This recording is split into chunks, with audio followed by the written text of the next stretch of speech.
সোনামা, সোনামা, বাবা তুমি দেখতে পাচ্ছ না? এটা তোলো, এটা তোলো, এখানে রাখো। হ্যাঁ, দাঁড়াও, এখানটা রাখো, রাখো, এখানটা রাখো। দাঁড়াও, হাত দিও না, হাত দিও না।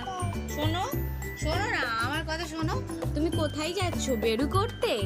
তুমি বেরু করতে যাচ্ছ দাদার সাথে? আমাকে নিয়ে যাবে? আমাকে একটু নিয়ে যাবে তোমার সাথে বেরু করতে? কি গো, ও সোনামা, একটু বের করতে নিয়ে যাবে আমাকে? থাক না, ওটা থাক না, কত সুন্দর লাগছে তো, থাক। দাদা, দাদা নিয়ে যাবে? আচ্ছা, তুমি আমাকে নিয়ে যাবে দাদার সাথে? নিয়ে যাবে না? একটু নিয়ে চলো না, আমিও বের করতে যাই তোমার সাথে। নিয়ে যাবে না? ও মা, একটু নিয়ে চলো না, বলো। থাক, এখানে থাক, একটু বের করতে নিয়ে চলো না। একটু বের করতে নিয়ে যাবে আমাকে? আমি জামা পরবো?